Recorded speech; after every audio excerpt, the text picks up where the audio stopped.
কি রাইটিং লেখা শিখতে চাইছো? ইংলিশ গ্রামার শিখে রাইটিং শেখা খুবই সহজ। আর ইংলিশ গ্রামার শেখা মানেই টেন্সের লার্নিং শেখা। একদিকে আমাদের টেন্সের যে প্লেলিস্ট করেছি সেখানে টেন্সের উপরে আমরা 1 by 1 ক্লাস করে যাচ্ছি এবং সেখানে শিখিয়ে যাচ্ছি। আমরা এর সঙ্গে সঙ্গে রাইটিং সিরিজ শুরু করলাম, যেখানে স্টোরি রাইটিং সিরিজ।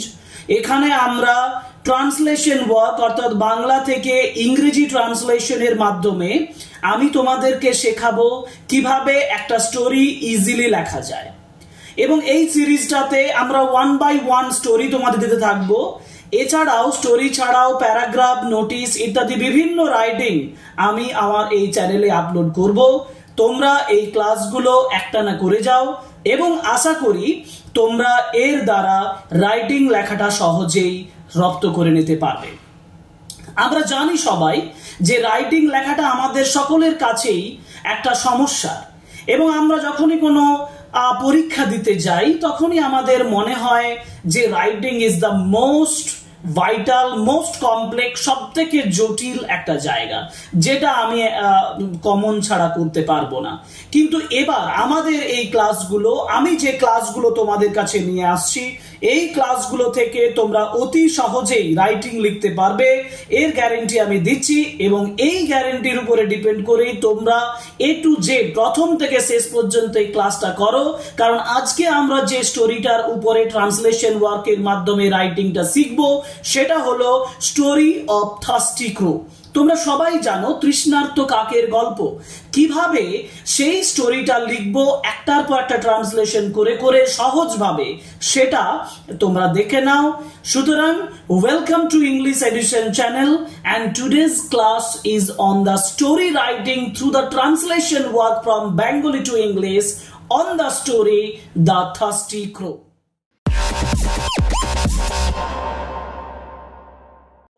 যে সেন্টেন্সটা লিখতে হবে হেডলাইন লেখার পরে, হেডলাইন তো আমাদের ঠিক হয়েই আছে যে এ থার্স্টি ক্রো।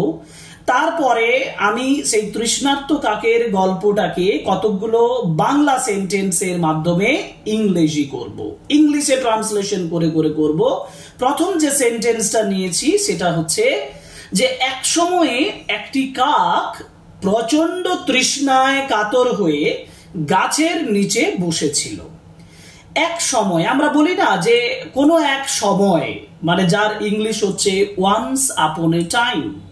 কোনো এক সময়, ওয়ান্স আপন এ টাইম, একটি কাক, এ ক্রো, সে প্রথমে যেটা আমি লিখবো সেটা হচ্ছে যে তৃষ্ণায় কাতর হয়ে, এ ক্রো দিয়ে আমি কমা দেব। তৃষ্ণায় কাতর হওয়ার ইংরেজি হচ্ছে suffering from thirst. Once upon A time, কোনো এক সময়, একটি কাক, a crow, suffering from intense heat, intense মানে প্রচন্ড, প্রচন্ড তৃষ্ণা। বসেছিল, বসেছিল মানে হচ্ছে পাস্ট কন্টিনিউয়াস, মানে was sitting under a tree. গাছের নিচে বসেছিল, was sitting under a tree. তাহলে কি দাঁড়ালো? Once upon a time, a crow suffering from intense thirst was sitting under a tree. Once upon a time, a crow suffering from intense heat was sitting under a tree. এর পরের sentence দেখো। পরের সেন্টেন্সে আমি বলেছি গরমের কারণে তার খুব তৃষ্ণা লেগেছিল। তার খুব তৃষ্ণা লেগেছিল বা তৃষ্ণার্ত হয়েছিল। তাহলে আমি বলতে পারি he felt thirsty. He felt thirsty মানে তৃষ্ণার্ত হয়েছিল, অনুভব করেছিল, অথবা সে অনুভব করছিল। যদি পাস্ট কন্টিনিউয়াসে বলি তাহলে আমি বলবো যে হি ওয়াজ ফিলিং থার্স্টি। কিন্তু খুব খুব মানে আমি ভেরি থার্স্টি বা এক্সট্রিমলি থার্স্টি ব্যবহার করতে পারি। অর্থাৎ এবার তার আগে একটা ফ্রেজ আছে গরমের কারণে। গরমের কারণে বিকজ অফ দ্য হিট বা due to the heat. Due to মানে বিকজ অফ দ্য হিট বা due to the heat he was feeling extremely thirsty. সে যথেষ্ট তৃষ্ণার্ত অনুভব করছিল। এরপরের সেন্টেন্স, হঠাৎ সাডেনলি, এই যে দেখো হঠাৎ দূরে একটি জলপাত্র তার চোখে পড়ল, একটা কলস বা কলসি, যার ইংরেজি পিচার। তো আমি এখানে জলপাত্র বলেছি, তোমরা এখানে বলতে পারো যে পিচার বা কলসি, দুটোই আমি তোমাদেরকে দেখিয়ে দেব। হঠাৎ সাডেনলি দূরে অ্যাট এ ডিস্টেন্স বা ইন দ্য ডিস্টেন্স একটি জলপাত্র তার চোখে পড়লো। চোখে পড়লো মানে চোখে এসে পড়ে যাওয়া নয়, চোখে পড়লো মানে হচ্ছে চোখে দেখলো, মানে হি নোটিসড, হি স, হি স্পটেড। আমরা এখানে বলেছি দেখো হি স্পটেড, তোমরা বিভিন্ন ভাবে লিখতে পারো যে সাডেনলি হঠাৎ হি স্পটেড, আমরা কোনোটাকে পার্সনিফাই করে নিয়েছি যার জন্য হি বলছি। হি স্পটেড বা হি নোটিসড বা হি স এ ওয়াটার পট, জলপাত্র বলেছি যার জন্য ওয়াটার পট, কিন্তু ওয়াটার পট না বলে আমি এখানে পিচার বলতে পারতাম, কলসি বলতে পারতাম। এ পিচার বা a water pot in the distance, কিছুটা দূরত্বে। তাহলে হঠাৎ একটি জলপাত্র তার চোখে পড়লো, suddenly he spotted a water pot in the distance. এরপরের সেন্টেন্স, কাকটি আনন্দিত হয়ে জলপাত্রের কাছে গেল। কাকটি, দ্য ক্রো, গেল, went, the crow went to the জলপাত্র, টু দ্য ওয়াটার পট। কিন্তু তার মাঝে একটা কি কথা আছে, আনন্দিত হয়ে, মানে বিইং গ্ল্যাড, বা আমি বলবো ডিলাইটেড, ইডি পার্টিসিপল ব্যবহার করেছে, তোমরা বলতেই পারো the crow being delighted, being very joyful, okay joyful বলতে পারো, বা এটাকে ভেঙে বলতে পারো the crow became very joyful and went towards the water pot, বা মানে ফ্লাই এর পাস্ট টেন্স বলতে পারো, flew towards the water pot. এখানে ওয়েন্টের জায়গায় ফ্লিউ ব্যবহার করা যাবে। পরের সেন্টেন্স যাই, পরের সেন্টেন্স হচ্ছে কিন্তু বাট জলপাত্রে খুবই কম পানি ছিল, পানি মানে জল, খুব কম জল ছিল, খুব কম জল ছিল, সেখানে খুব কম জল ছিল। দেয়ার ওয়াজ লিটল ওয়াটার, কোথায়, in the water pot, in the pitcher. কিন্তুর জন্য আমরা এখানে হাউএভার ব্যবহার করেছি, আমি এখানে বাট ব্যবহার করতে পারতাম, আমি বাট ব্যবহার করতে পারি, but there was very little water in the pot, in the water pot, in the pitcher. There was very little water. পরের সেন্টেন্স, কাকটি জলপান বা পানি পান করার জন্য অনেক চেষ্টা করলো। কাকটি চেষ্টা করেছিল, দ্য ক্রো ট্রাইড, চেষ্টা করার ইংরেজি ট্রাইড, দ্য ক্রো ট্রাইড, অনেক চেষ্টা করেছিল। দ্য ক্রো ট্রাইড হার্ড বা অনেকবার, many times, the crow tried many times. কিসের জন্য, পান করার জন্য, মানে টু ড্রিঙ্ক, কি পান করার জন্য, জল পান করার জন্য, টু ড্রিঙ্ক ওয়াটার। তাহলে the crow tried many times to drink the water. কিন্তু বাট জলের স্তর, পানির স্তর খুবই নিচে ছিল। বাট দ্য ওয়াটার, পানির স্তরের ইংরেজি বা জলের স্তরের ইংরেজি the water level was too low. দেখো এখানে টু কথার ব্যবহার করেছি অনেক নিচে ব্যবহার করার জন্য, মানে এটার মিনিং করার জন্য। But the water level was too low. The crow tried many times to drink the water, but the water level was too low. Water level অনেক নিচে ছিল। পরের সেন্টেন্স, তখন কাকটি চিন্তা করতে লাগলো।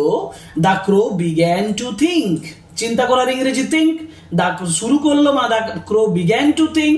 আচ্ছা, এই কথাটাকে আবার অন্যভাবে ব্যবহার করলে the crow started to think বা স্টার্টেড থিঙ্কিং, তিন ভাবে ব্যবহার করতে পারি, began to think, started to think বা started thinking. Then the crow, মাঝে আমি দেন ব্যবহার করেছি, the crow then started thinking, comma দেব, কি ভাবছে, ডাবল কোটের মধ্যে লিখেছে দেখো কোটেশনের ভিতরে, এই সমস্যার সমাধান আমি কিভাবে করতে পারি, আমি করতে পারি আই ক্যান ডু, আমি কি করতে পারি, ক্যান আই ডু, আমি কিভাবে করতে পারি, হাউ ক্যান আই ডু বা হাউ ক্যান আই সলভ, সমাধান করা বলেছি তো, সমাধান করার ইংরেজি solve. How can I solve this problem, তাহলে the crow then started thinking how can I solve this problem. পরের সেন্টেন্স, তার মাথায় একটা বুদ্ধি এলো। একটা বুদ্ধি এলো, একটা বুদ্ধি, বুদ্ধি মানে একটা আইডিয়া, an idea এলো, an idea এসেছিল, কেম, an idea এখানে আমি ব্যবহার করছি struck, মানে মাথায় আঘাত করলো, মানে মাথায় এলো, an idea struck, তার মাথার জায়গায় আমি him ব্যবহার করছি। অর্থাৎ অথবা আমি যদি এটা সরাসরি আক্ষরিকভাবে বলতাম তাহলে আমি বলতে পারতাম an idea came in his head, an idea came in his mind বলতে পারি। এখানে আমি বলেছি an idea struck him, স্টাইলটাকে একটু চেঞ্জ করেছি, ভালো স্টাইলে লিখেছি an idea struck him। এর পরের অংশ দেখো,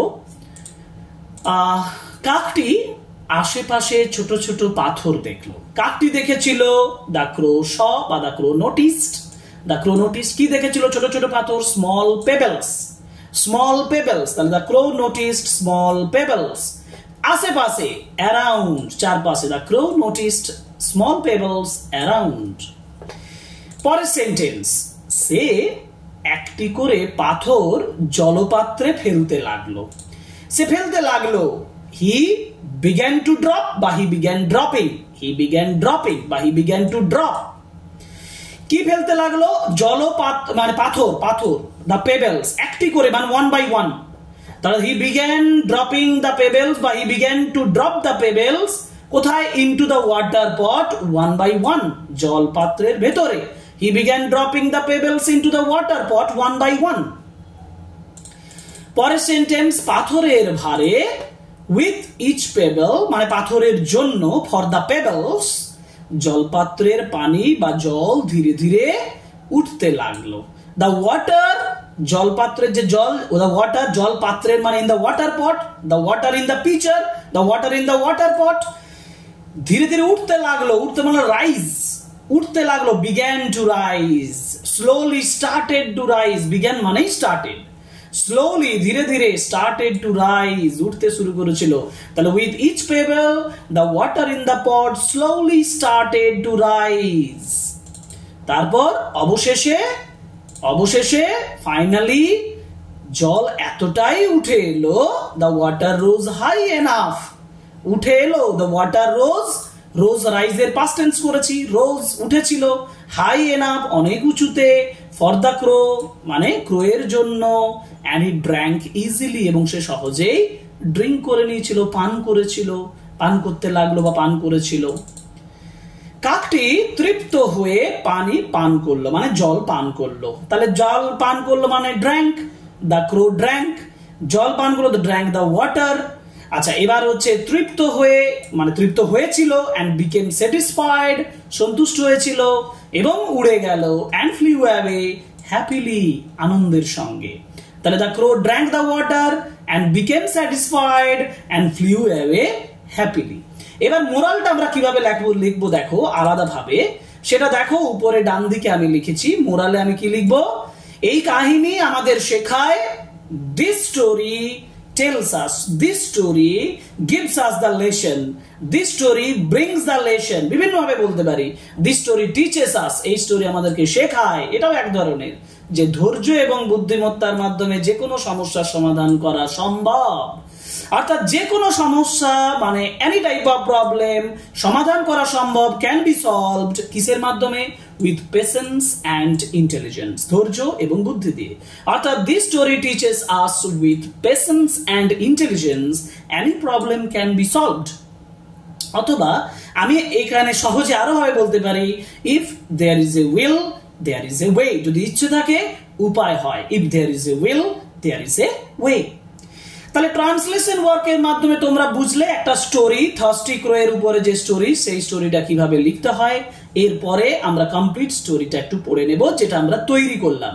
খুব তাড়াতাড়ি পড়বো, তোমরাও এটা ভালোভাবে স্টোরির আকারে লিখে নেবে এবং প্রিপেয়ার করবে। দেখবে তোমরা আর কখনোই এই স্টোরি লেখাটা মানে থার্স্টি ক্রো এর উপরে স্টোরিটা ভুলবে না, এবং অন্যান্য স্টোরি রাইটিং লেখার সময়ও তোমাদের যথেষ্ট সাহায্য করবে।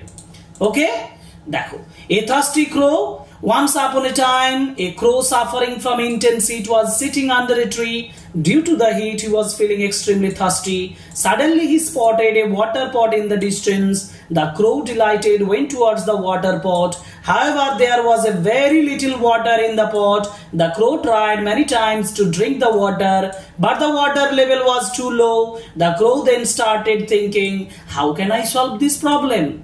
An idea struck him. The crow noticed small pebbles around. He began dropping the pebbles into the water pot one by one. With each pebble, the water in the pot slowly started to rise. Finally, the water rose high enough for the crow to drink easily. The crow drank the water, felt satisfied, and flew away happily.